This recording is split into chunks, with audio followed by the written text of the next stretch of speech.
So what is your one thing? We'll talk about it next on the Chris Top program.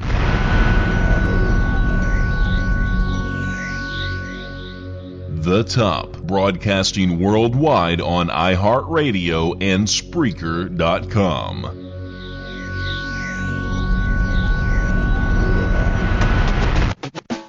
Wubba Worldwide with the Chris Top program. Can I slow down? Wabba? Wubba. Wabba. Wubba. Yes. Okay, Wubba Worldwide. Okay. Wabba Worldwide. With Wubba Worldwide. Yes. That's Yes. Wubba Worldwide. Tor. Wubba. Wabba. Wubba World. I get it now. Wubba Worldwide. Yep. Wubba Worldwide. Wubba Worldwide with the Chris Top program. Okay. Wubba Worldwide with the Chris Top program. No, it's not that. Yeah, that's good. That's good. No. It's Do it better. again. Okay, so it's better. It's not bad. It's Wubba Worldwide. Wubba Worldwide with the Chris Top program. beautiful. Cool? Beautiful. Okay, Wubba Worldwide. So hard. Wubba Worldwide with the Chris Top program. If you're gonna wabba, you might as well wabba worldwide. Wubba Worldwide with the Chris Top program. This has been a Chris Top production. You can either talk in the Chris Top program. Mr. Pop. Take it from the top. Portions of the day's programming are reproduced by means of electrical transcriptions or tape recordings. You can either talk in the Chris Top program. I am the one and only Chris Top. You can either talk in the Chris Top program. Broadcasting live from my lavish studio apartment. The VCR and the DVD, there was a night of black back in 1970. What didn't know about the World War Web was a whole different game being played back when I was a kid. Wanna get down in a cool way, picture yourself on a beautiful day. Big bell bottoms and groove long hair, just walking in style with a party book and the play. You can listen to the music on the Chris Top program. You can hear the music on the Chris Top program. Really, Chris Top. Play the music on the Chris Top program. You can hear the talk in the Chris Top program. Sonny Clarksville, Tennessee. You can hear the talk in the Chris Top program. This is the Chris Top program. And I'm the one and only Chris Top, broadcasting live from our lavish home studio here in sunny Clarksville, Tennessee, with an ocean view. How in the hell are you doing, world? Me? I'm all right, I guess. I took a sick day today. Don't worry, it's not contagious, so you don't have to go anywhere. It's my back. I woke up this morning and it was spazzing. It's like I would try to talk when I got out of bed, and I would sound like that because every time it's like a donkey kicking me in the back. It just sucks, and it doesn't happen as often as it used to. But when it does, I guess maybe part of it's I'm just not used to it anymore. So when it does happen, it kicks me on my ass. Anyway, I left you with a question before we even opened the show. I asked you what your one thing is. And I probably, I make it a goal to ask at least 2 people a week that very question. And it's a little discouraging, the answers that I get sometimes. Because normally, their answers like, well, what is that? Or even worse, I don't know what my one thing is. Now, either that could mean one or two things. It could mean that they're too ashamed to tell me what their one thing is. Or, gasp, it could actually mean they don't know. And typically I'll explain the question. Then they still don't know. And what one thing is, it's what's that one thing that you love more than anything else? And I'm not talking about your family and your yada, yada, yada. I'm talking about that one thing that you love doing. Well, for me, it's broadcasting. I mean, it's easy for me. It's always been that way for me. But some people either don't have it or they've given up on it. What a tragedy when you give up on your one thing. Because you've got to have that little something to keep you motivated. I mean, maybe you're in a life where everything's crappy. Maybe you have a crappy job. Maybe you've got a crappy marriage. I don't know. But you've got to have that one thing that you can turn to. And guys, it's not football or basketball and stuff like that. Or maybe it is if you play it. I guess it could be. But you've got to have that one thing that you're proud of, that you're passionate about. That thing that it's the first thing you think about whenever you wake up in the morning. And all right, if I'm talking to like a teenage girl or boy, it's like, I love this person. They're the first person I think about every morning. It's not like that. What I'm talking about is real. But it is real. No, you don't. Stop it. I don't know, maybe you play ice hockey. Maybe you've always wanted to be a dancer. Maybe you want to be the world's best lawyer. I don't know. But what's the difference between the people that give up or that decide to go a different direction as opposed to the people that hang on to it? It seems like the people that do hang on to it, they seem to be a little bit happier, don't they?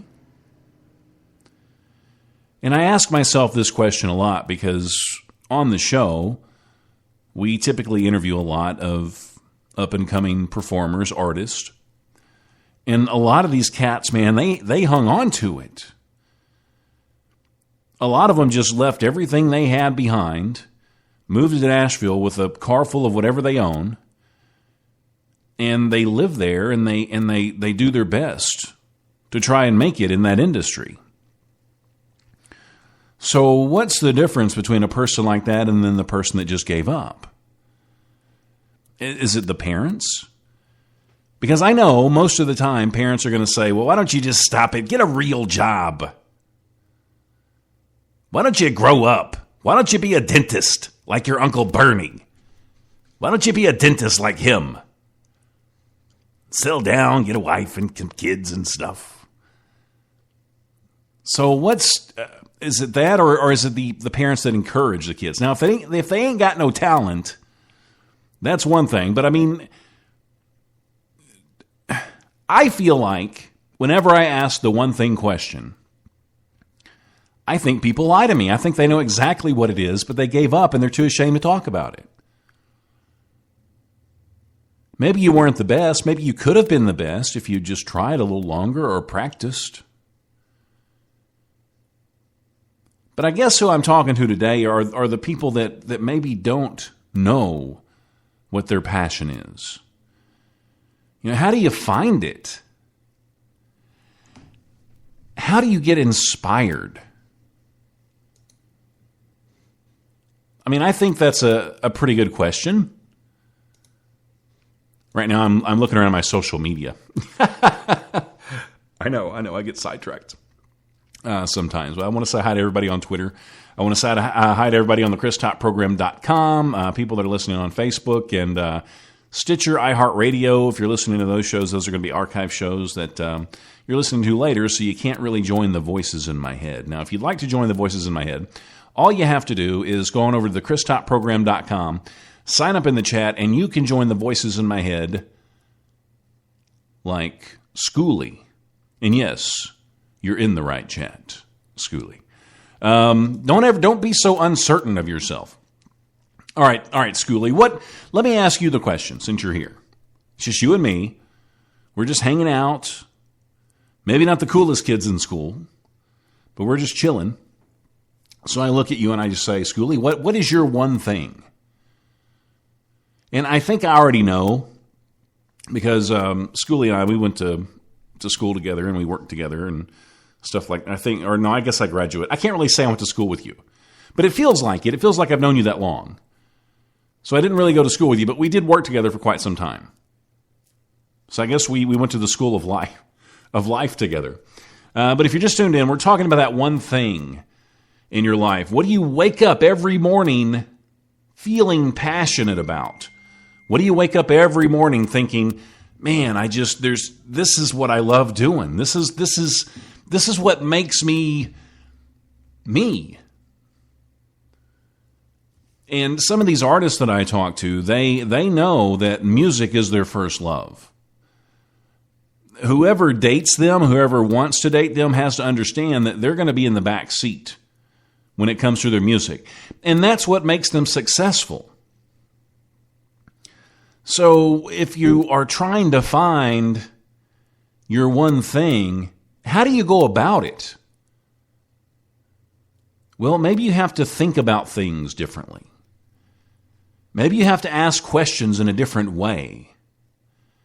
I've got a quote somewhere I want to share with you. And we'll play Who Said This.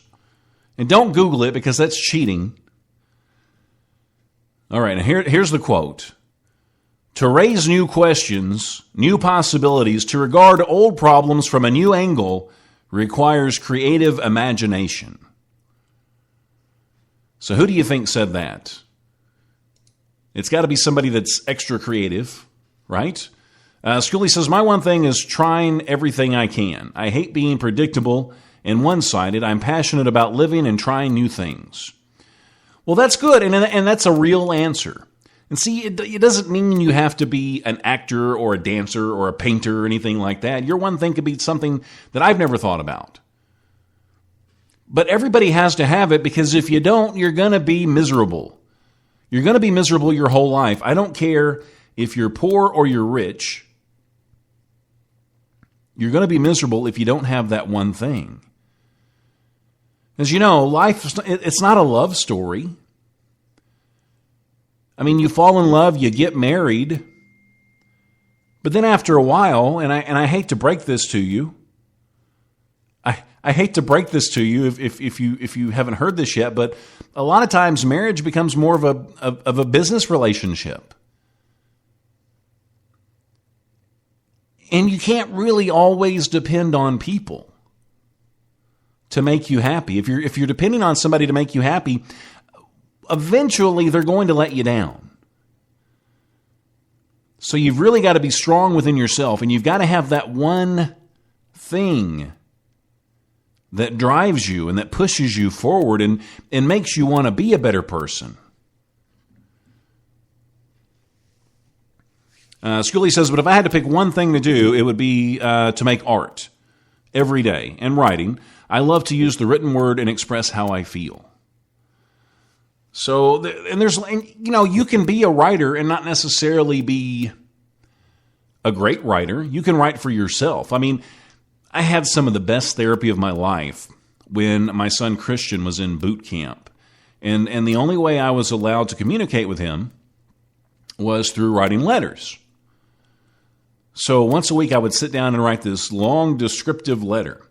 And I realized they probably weren't the best letters in the world or the best stories, but it was such good therapy for me.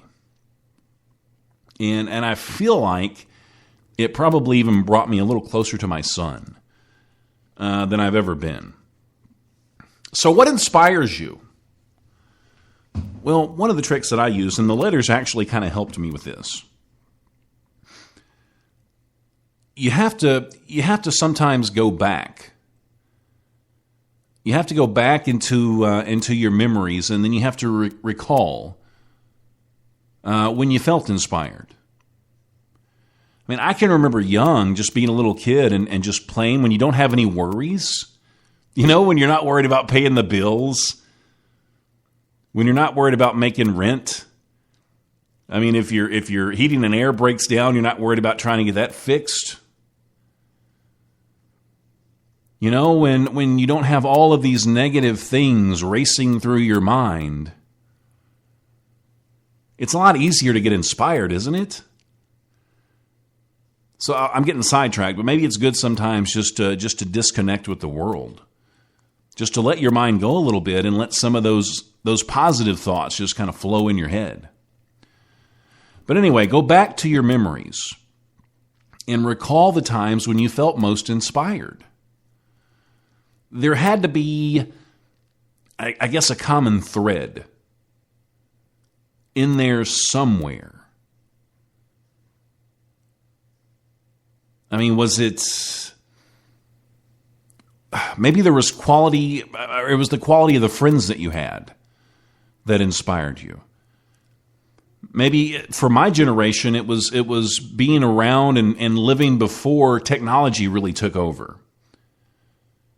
Was it easier to be inspired before the internet? Before cell phones, before we were texting and playing on our iPhones all the time? It probably was.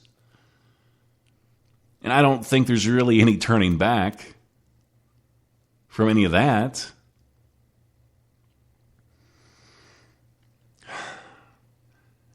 I just can't imagine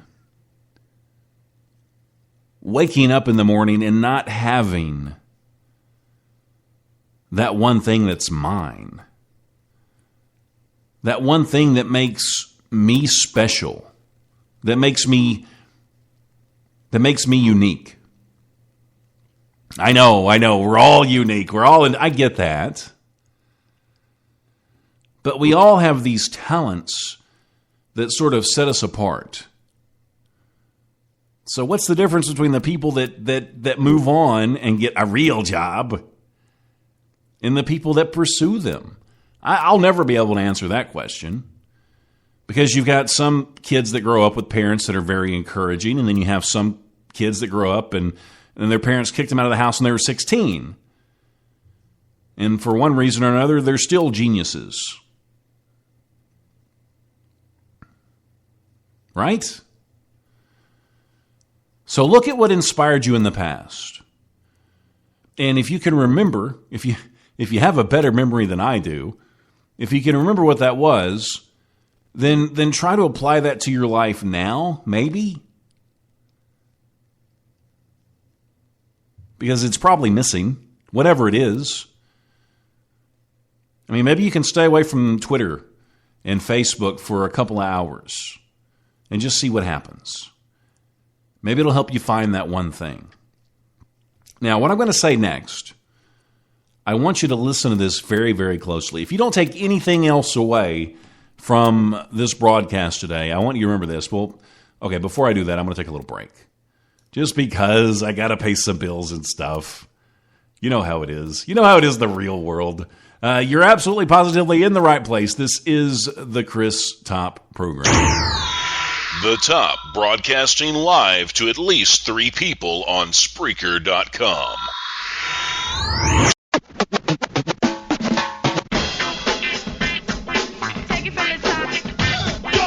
Magnolia Emporium, a proud sponsor of the 2016 WABA Awards at legendary BB King's, downtown Nashville, Tennessee.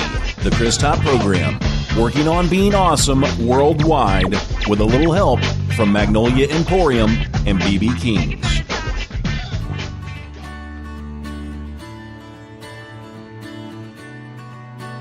I realize many of you may know me as President Clinton, but today I just want to sit down and talk to you as Bill.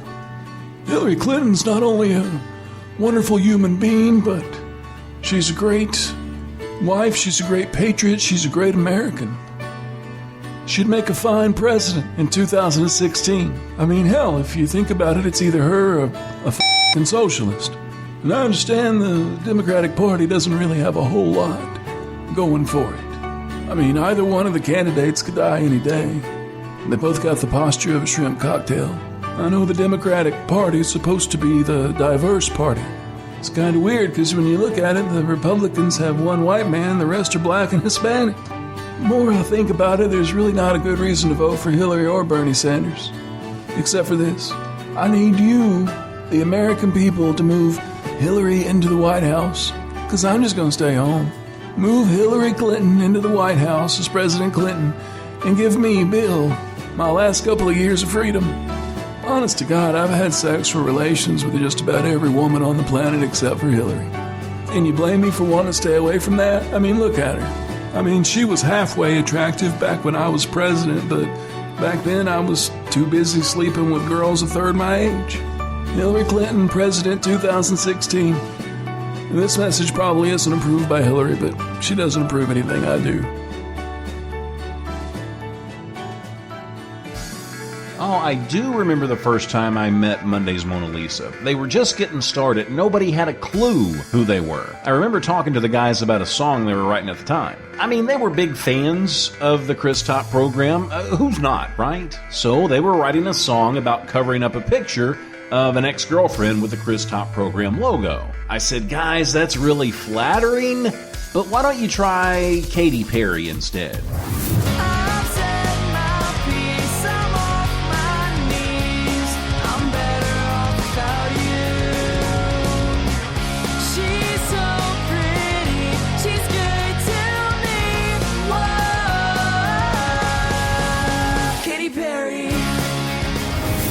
Performing live from legendary B.B. King's downtown Nashville, Tennessee during the Chris Top program's WABA Awards 2016. Fun starts at 6 p.m. on June 11th. This is a free event, courtesy of Magnolia Emporium.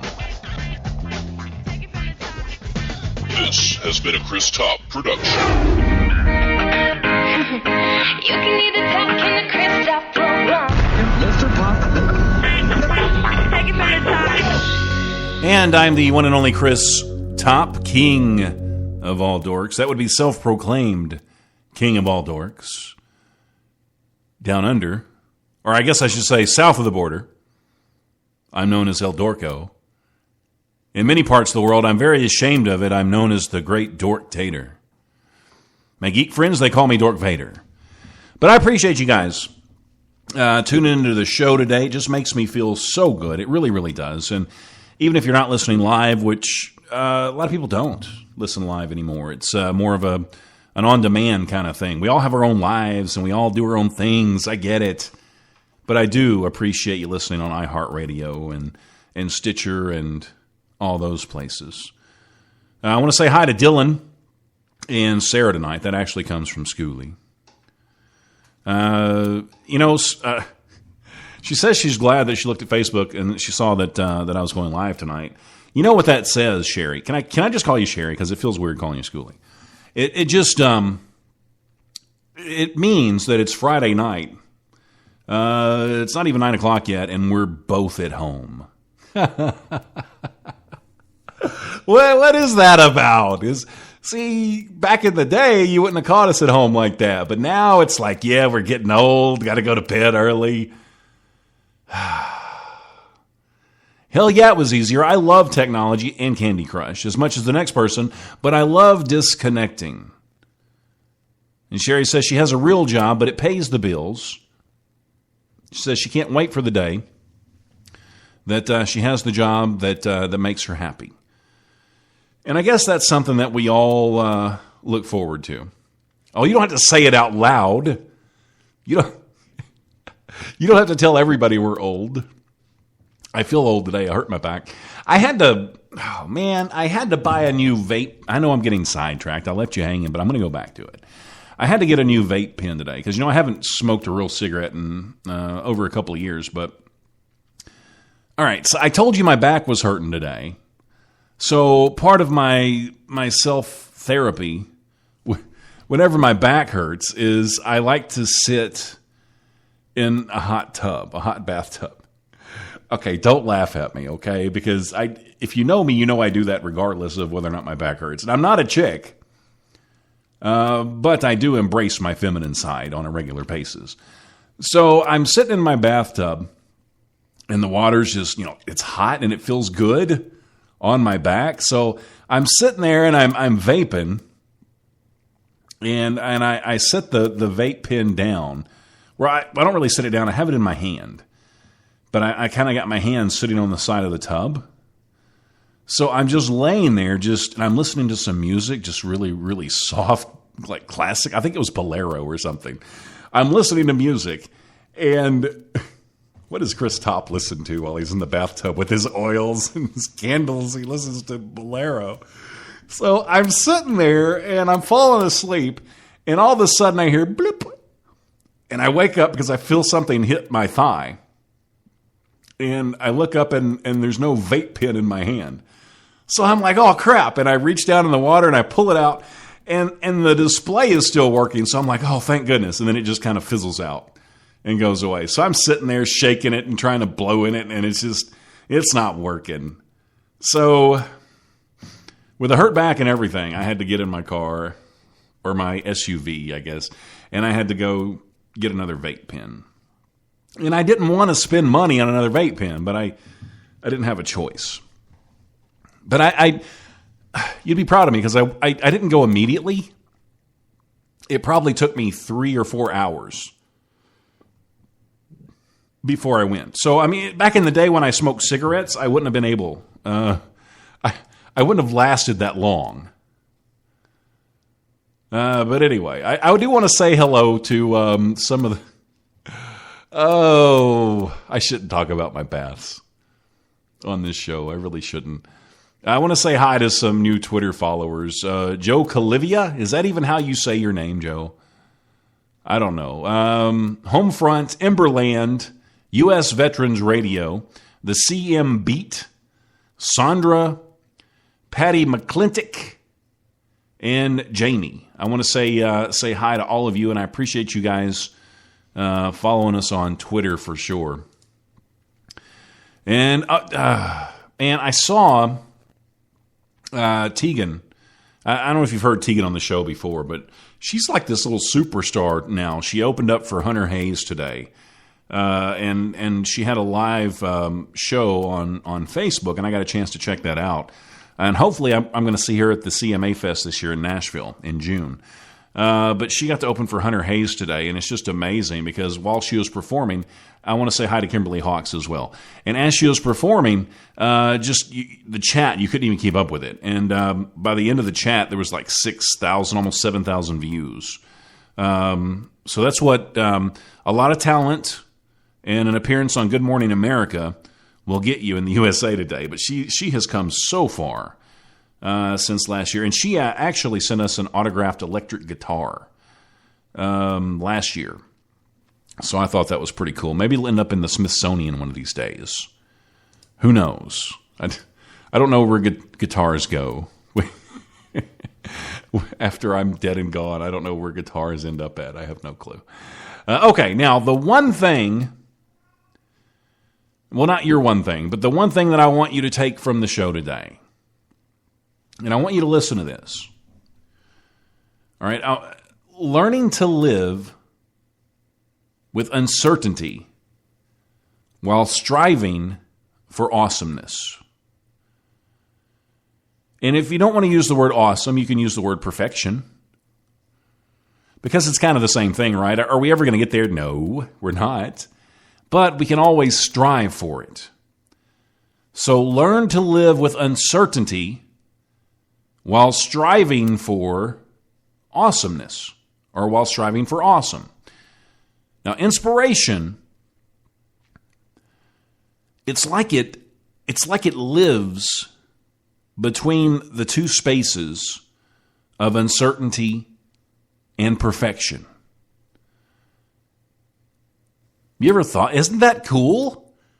Now, inspiration, it speaks to the best that we have inside of our hearts, inside of our souls.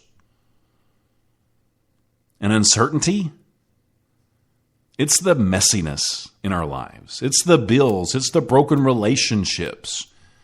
It's the nicotine addictions. It's the being late for your crappy job that you just despise. So uncertainty is the messiness of our lives. Now, perfection or awesomeness is the ideal, while uncertainty is its application. Is this making sense to you? See, to reach that pinnacle in our lives, to find your one thing, to live a life of inspiration and as close to awesomeness or perfection as you can, you've got to have a little bit of that uncertainty in your life. So inspiration is what moves us forward in life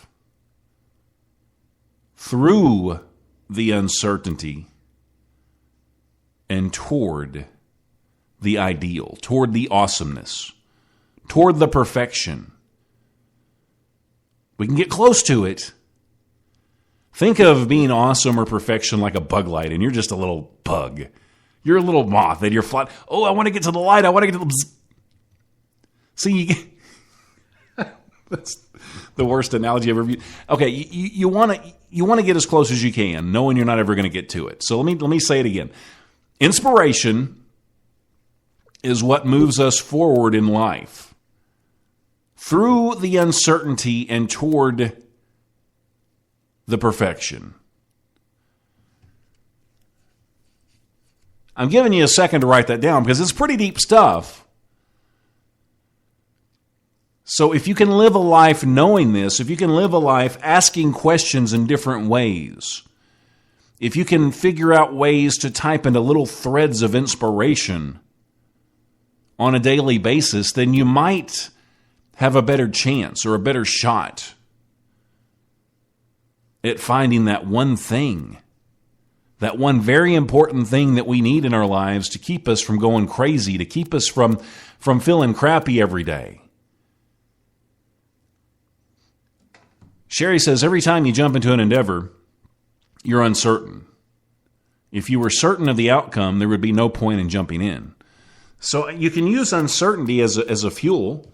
I mean, as long as you're not afraid of it. But I mean, there's really no use. I've got a spot on my glasses and it's driving me crazy. But you can use it as a fuel as long as you're not afraid of it. You have to embrace it, I think, before it can really work. But I mean, what do you think? People that don't know what their one thing is, are they shallow? Do they just get stuck in some kind of a groove and just sort of coast through life the best that they can? Did they listen to the wrong people? Were they surrounded by the wrong people? Or are they just ashamed? Why be ashamed of the one thing that makes you happy? I mean, as long as it's not drugs, or as long as you're not a pedophile. I'm talking about legally. That one thing, that pure thing that makes you a happy person. Why be ashamed of that? Why hide it? Why not strive to figure out what it is? Maybe because you're scared? Why are we scared of being happy? Why are some people, why are they afraid of success? Is success going to be too hard for you? Are you willing to go kind of far but not far enough? Are you willing to move to Nashville, leave all your friends behind you, pack up everything you own in your little car, drive 500 miles to Nashville with maybe enough for a hotel for a week? Try to get a job, try to make it singing. Are you willing to even try it? I've seen so many people in the past 3 years. Most of them come to Nashville, and within 2 or 3 months, they go back home. But then, in my book, the people that stay for 2 or 3 years, they're a success. I mean, even if they're still flipping burgers during the day, as long as they're singing every night and doing what they love, then they're a success, right? One girl that I'm particularly fond of, just because she is so inspiring to me. Her name's Jessica, and she is actually from France. And she came down to visit last year for a few months. Loved Nashville so much, she actually moved here permanently. And she's here to pursue her musical career. And I guarantee her parents have always been so positive with her. And I know a lot of parents might be listening to this and they might be like, yeah, I don't ever want my kid to do that. Move to another country and try to be a singer. I don't care if you can sing good. Get a real job. I mean, I guess that's okay to tell your kids that if is it? I mean, even if they don't have talent. I mean, maybe they could find something else in the music industry to do. Maybe they could be a producer. Maybe they could do something else. Maybe they could play the drums. I don't know. But I mean, parents say that sometimes. Is that the right thing to say? If your kids really love something, I mean, aside from video games and things like that, I mean, parents should be supportive. But I guess if you want to follow what you love, you also have to surround yourself with the right kind of people. You don't want to surround yourself with people, and maybe people that want to go in the same direction so you can learn from them. I mean, that kind of makes sense.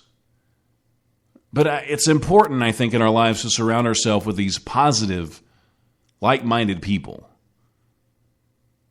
so they don't bring us down. Sherry says, success can be hard. Once you've gone to a certain point, people start to have expectations of you. And then maybe you can't meet them. Oh, dude, I get worried all the time because sometimes I'll post things on Facebook. I'm like, oh, why did I post that? Because now I've got to do it.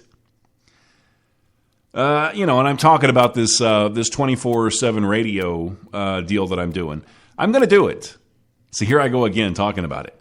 I'm going to do it, and the goal is to have it done by December 1st. And it might kill me, but I'm trying to work it out to where it's going to happen, and I don't really need sponsors. But sponsors would be nice. Because like Sherry, I'd like to quit my real job, and make a living off of that, doing what I love every day. But at least I have my one thing that I can go to. And I got to tell you, every morning I wake up, I think about what I'm doing right now. And it may not be a live show. It may be doing a little production work. It may be just doing some audio stuff. It may be screening musicians for an interview. But I think about that stuff all the time. And there are certain aspects of it that I like more than others. But it all kind of goes together, and I love doing it. Don't you want that too? I mean, don't you want that one thing? Man, and maybe you're not going to make a living off of it. Maybe I'll never make a living off of doing this. But at least I have it. At least I still do it. I didn't give up on it. And it's so discouraging for me because, like I said earlier, twice a week I make it a point, at least twice a week, to ask somebody, and it could be a stranger. I've had strangers look at me really, really funny when I ask them that question. What is your one thing? After they figure out what I mean by it, most of the time they're just stumped. They don't know, or they're too embarrassed. And I guess both of those are an atrocity. Well, to me they are. People ask me, I like radio, broadcasting, just before they even finish their sentence. It's my hobby, it's my passion, whatever you want to call it. It's my one thing that I think about. If I didn't have anything else, if everything else was gone, I would have this. You take away my arms, my legs, I can still talk. You take away my voice, I'm going to find a way to produce, to mix sounds, to do something. I'll find a way, no matter what. Just because I'm passionate about it and it's who I am. I think when people think about me, they think about this. And I like it like that. I like it that way. If I see somebody I haven't seen in a while, I like to have those 1 or 2 minute conversations where they bring this up. So how's the broadcasting going? Did you ever get more than 3 listeners? I love those conversations. Everybody deserves that. Now, you can get into a situation, though, where your one thing is not the one thing that is real. You know, do you follow me? It's like so maybe if somebody came to me and say I was in a crappy job that I hated, and they were like, Chris Topp, how is that fence painting business go? That's the first thing I could think about because my mind's not working tonight. How's that fence painting business going for you these days? Oh yeah, I really love it. I'm having a great time with it. People are going to perceive you in different ways, I guess. And it just all depends on who you are and how you want to be perceived, I suppose. But I do one thing, and I have this, and I'm happy with that. But I just want you to leave this show tonight with the thought in your mind, the question in your mind, how can I think about things differently? How can I keep myself inspired on a daily basis? Sherry says, like if it's something you're good at but not passionate about. Yeah, that's kind of my situation. You know, my real job, I'm pretty good at it, and it's just something that I've always done. So I just continue to do it because it pays the bills. But it's not what I love doing. And see, people, I think, forget that sometimes. They get caught up in a job like I'm in, and then they just sort of hang out, watch a little TV, live in their misery with their failed marriages or, you know, with their kids that hate them. I mean, I couldn't do it. If you have that one thing, you're going to be happier and you're going to be a better person around everybody else. You're going to have the power to actually inspire other people. How cool is that? And we've all been inspired by somebody else at one time or another in our lives. We've all been around this person that maybe has something that we always wanted. And maybe they inspired us, even if it was just for 10 minutes. It's like, oh yeah, I'm going to go, you know, when you watch a Tom Cruise movie, like I remember back in, I guess it was the 90s. Was it the 90s or the 80s? I saw Top Gun, and for like 20 minutes, I wanted to be a fighter pilot. And of course, it went away. But I mean, some people, though, there was probably some people that saw that and actually became fighter pilots. So, I mean, how cool is it to really do something that you love every day and inspire other people to do it as well? So, I'm going to leave you with this. Well, no, we'll come back. We'll wrap it up. I don't want to leave you just yet. I don't want to leave you hanging because I'm feeling on fleek. I'm feeling on fleek today. I'm not here to cast shadows and stuff. Is that right? I don't know if I said that right or not. I'm trying to catch up on some of the lingo that the kids are using these days. The Top, broadcasting live to at least 3 people on Spreaker.com.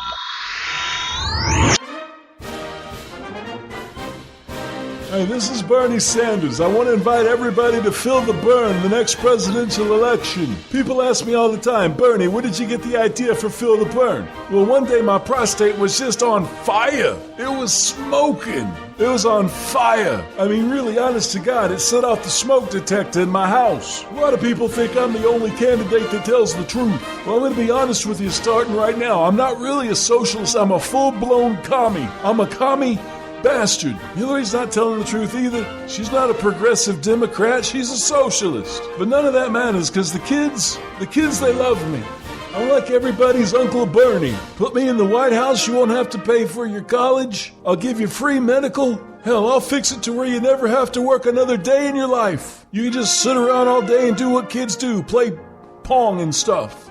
You may be asking yourself, Bernie, well, how are you going to fund all this? Well, I'll tell you, I'm printing money in my basement right now. I'm printing money with my face on it. Bernie Sanders, feel the burn. I'm better than 100 Republican candidates. I mean, hell, I told Lincoln, you better free those slaves, and they put him on the damn penny. I can offer you something that none of the other candidates can offer you, and that's wisdom. Bernie Sanders was the guy that told Jesus Christ to feed everybody. I gave him the idea to turn the water into wine and just give it away. Remember to put Bernie Sanders in the White House. Vote for Bernie. Feel the burn. 2012. Not 2016 because I died 4 years ago. This message is approved by Bernie Sanders. This has been a Chris Topp production. You can either talk in the Chris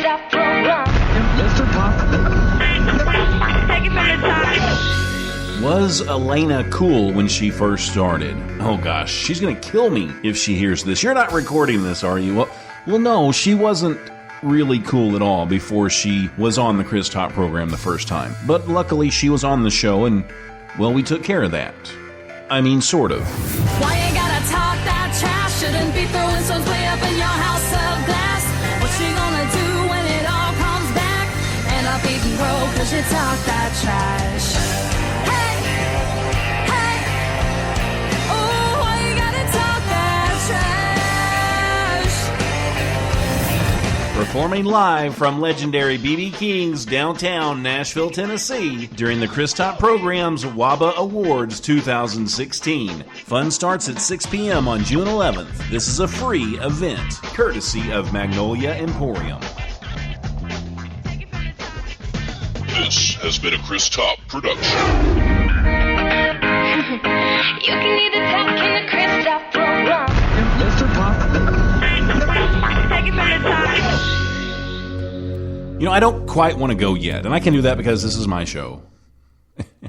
And I've got a lot of time on the show. As much as I want, really.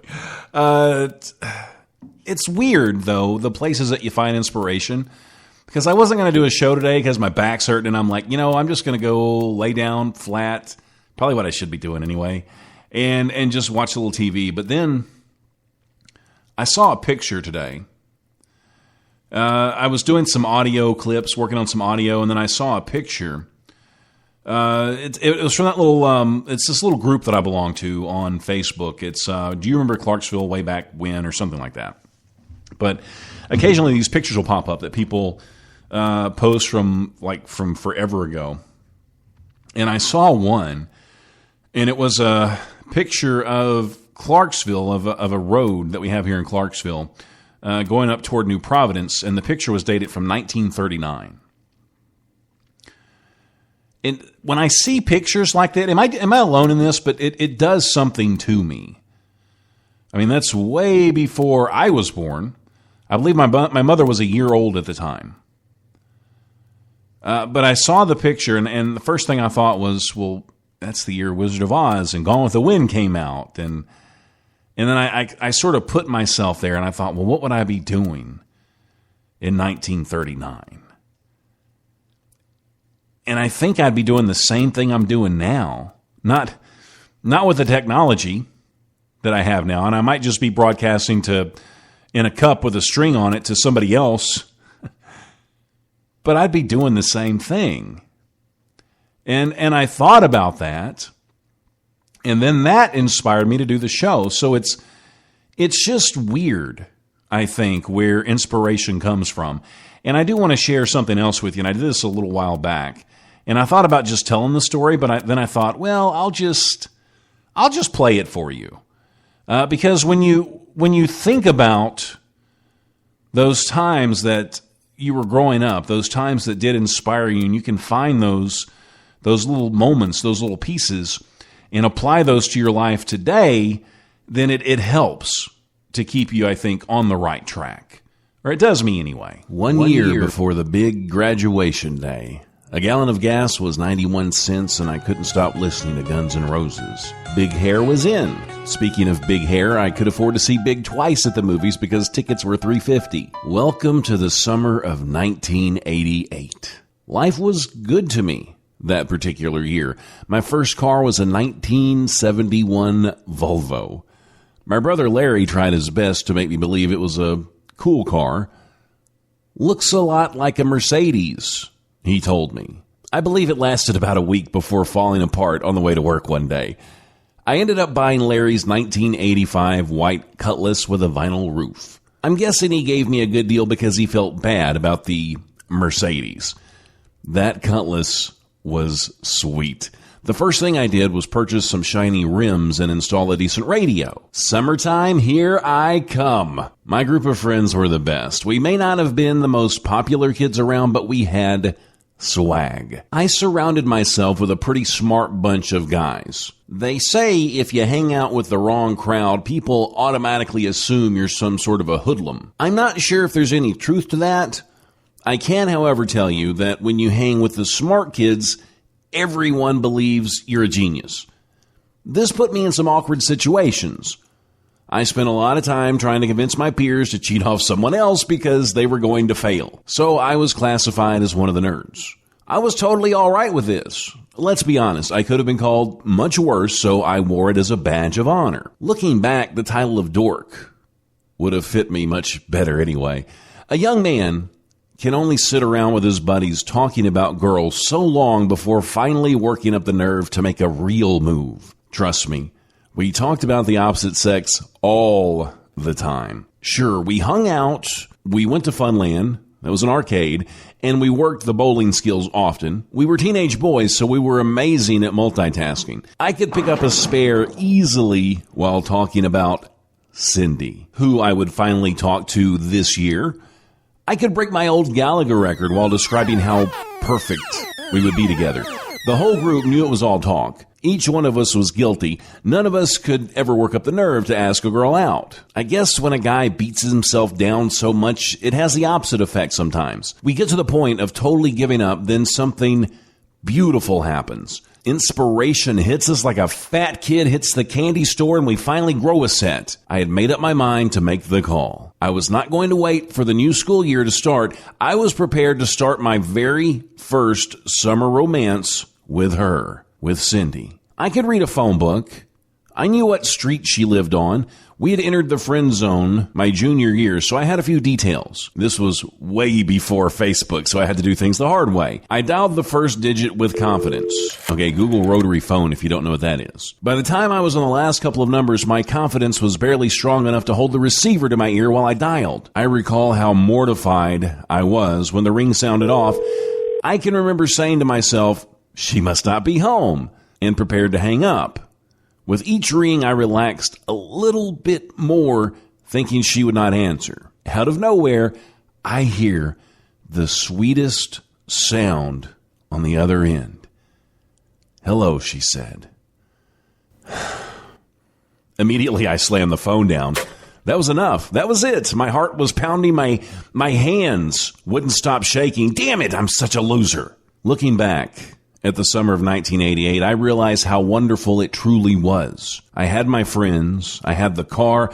I was invincible. Maybe I didn't have the nerve to call Cindy, but that gave me one more summer with my buddies to build memories I will never forget. It's a shame we can't recognize the good old days while we're living in them. I wouldn't change a thing about my summer. I did finally work up the nerve to ask her out, but that's a story for another time. The Top, broadcasting live to at least 3 people on Spreaker.com. Do you remember that? Do you remember what it was like to feel invincible? That in itself, that feeling, if you can conjure that up in your mind again, if you can bring that back, that's enough, I think, to put a person on that road to feeling inspired as much as they can. Okay, I'm going to leave you with a few things. We got about 5 more minutes. I'm going to leave you with a few things, and you can find these on the ChrisTopProgram.com under the Our Team, About Our Team tab. Speaking of our team, I want to welcome Eileen to the team. She's a content contributor and on-air personality, and you'll be able to listen to her once the radio station is up and running. She's like our organic witch doctor person. So we're going to see how that goes. Don't hack her off, or she'll make a little voodoo doll of you and stick pins in it. Okay. And I call this... I call it the WABA design. The working on being awesome design. This is how I try to live, and knowing that we can never be awesome or knowing that we can never reach that perfection, everybody's a work in progress. Everybody's going to screw up. You know, there's some days I don't do anything on this list, but it just makes me a human being, and I'm okay with that. I'm okay with failing every once in a while because I know there's going to be some days I'm going to succeed. There's going to be some days that I'm going to get a couple steps closer to being awesome. So make mistakes, make giant mistakes, but make sure you learn from them. Own all of those actions. Turn those mistakes into stepping stones. You know how important it is to smile? To smile at somebody at least once a day if you can. Because the person in the elevator, they might need it a little bit more than we realize. I mean, a simple smile, it could just turn somebody's day around. It could turn their life around. You just don't ever know. And the thing about that is you may never know if you did something great. But I will tell you for sure, it's not going to hurt. And having Sherry in the chat made me think of something. She's been around for a while. I mean, she's been listening to me do this crap for a long time. I used to pre-record these and put them on YouTube because that was before I had a better platform. And man, they were crappy. They were really, really bad. But I'm not saying they're any better now. But she used to listen to me back then, and I appreciate you, Sherry. I really, really do. But okay, going on. Everybody needs to love, and they need to be loved. And you want to make sure it's the right word for the occasion. If you don't like somebody, then don't tell them that you love them, because love is awesome. And you want to make sure you use that when it's appropriate. A little optimism.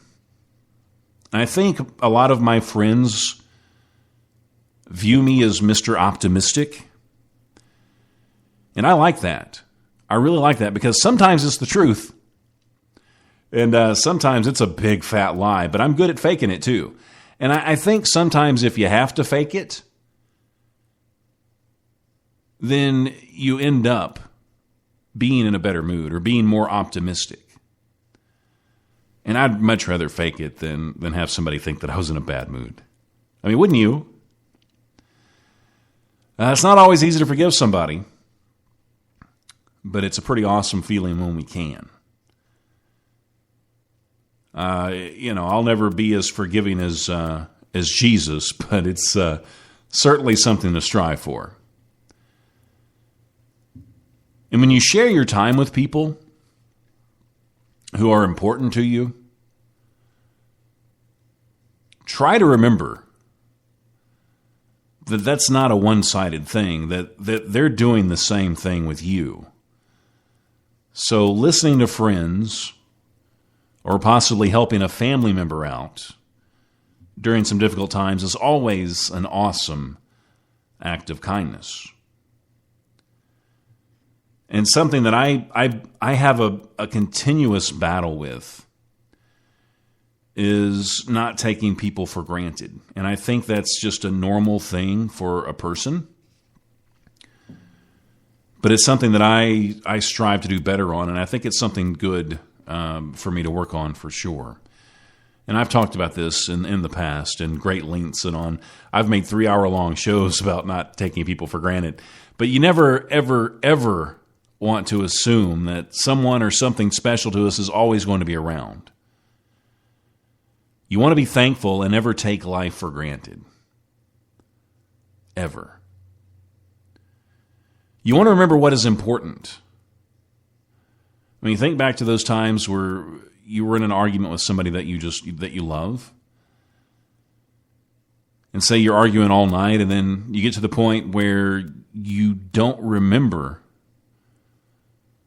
why the argument even started in the first place. Do you know why you don't remember?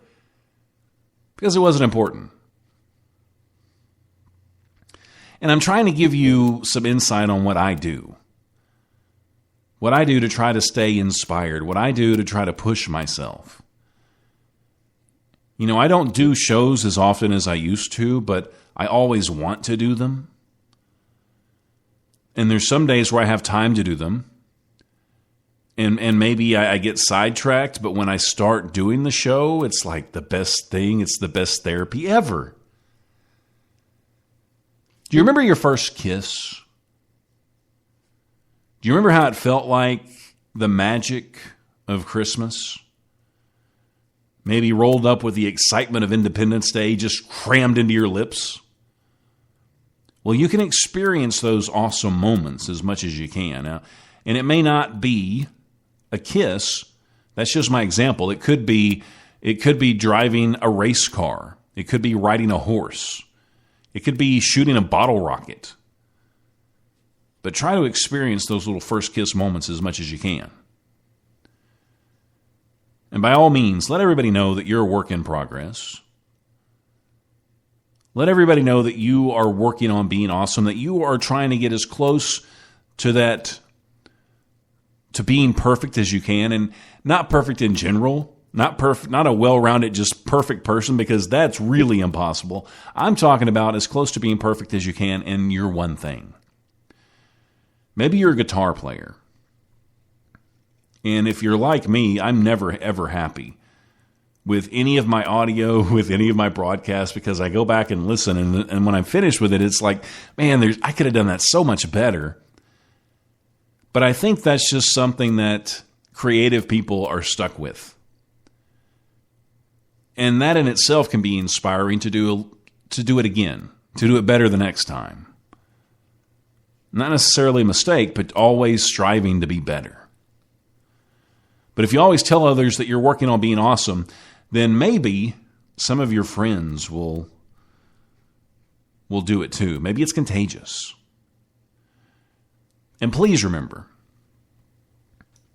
that nobody's ever really alone.